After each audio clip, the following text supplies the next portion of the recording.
Assalamualaikum warahmatullahi wabarakatuh. Saudara-saudara yang dirahmati Allah, mudah-mudahan kita dalam keadaan sehat walafiat. Karena setiap gelaran pemilu atau pilkada selalu jadi ajang unjuk kekuatan partai politik.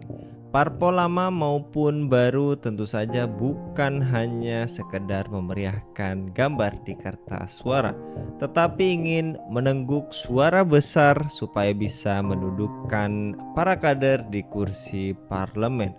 Problemnya dalam politik elit di saat ini ketika kehadiran mereka tidak disertai dengan pendidikan ideologi yang serius, ia akan berpotensi cuma menjadi kepanjangan tangan para politik rente yang gilirannya menyuburkan praktik korupsi.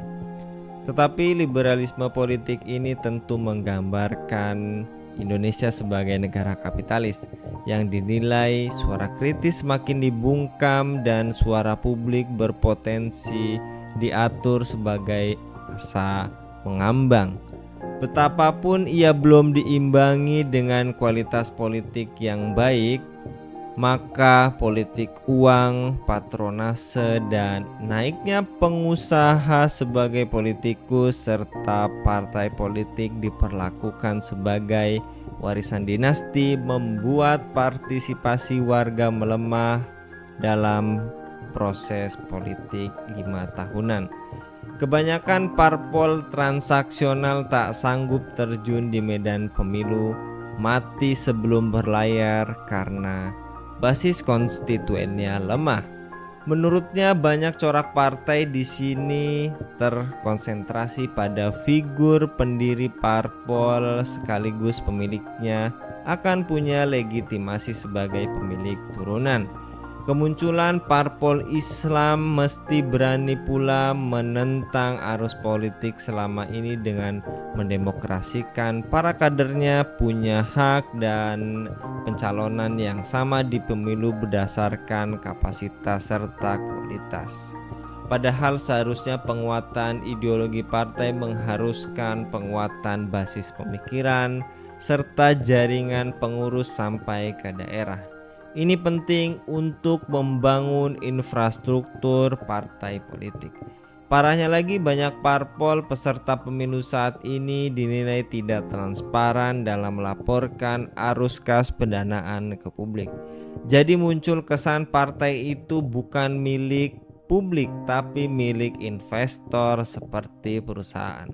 Soal sumbangan dan mekanisme sumbangan serta pelaporan tidak transparan, partai politik membuka pendanaan partai semakin tidak mendapatkan respon dan apresiasi banyak orang. Saudara yang dirahmati Allah, bagaimana seharusnya partai Islam? Partai Islam selain urusan ideologi juga penting untuk melakukan branding dan positioning yang tepat. Partai Islam harus memosisikan partainya ulama, anak muda, dan masyarakat, termasuk millennial party. Itu akan memompa semangat anak muda, tua, dan multi segmen. Dan partai Islam positioningnya untuk apa dan ke siapa? Harus meletakkan dirinya di tengah arus besar eksistensi partai politik yang sudah ada. Partai Islam harus adaptif terhadap digital, itu kuat, termasuk sebagai partai yang berkelas, banyak membicarakan isu-isu wong cilik dan aktif melakukan amar ma'ruf nahi mungkar, melakukan pendidikan umat agar sadar betapa bahayanya sistem dan rezim kapitalis, serta istiqomah menawarkan solusi Islam. Itu akan menjadi lebih hidup dalam hati dan persepsi umat. Bagaimana perspektif Anda? Tinggalkan pada kolom komentar. Assalamualaikum warahmatullahi wabarakatuh.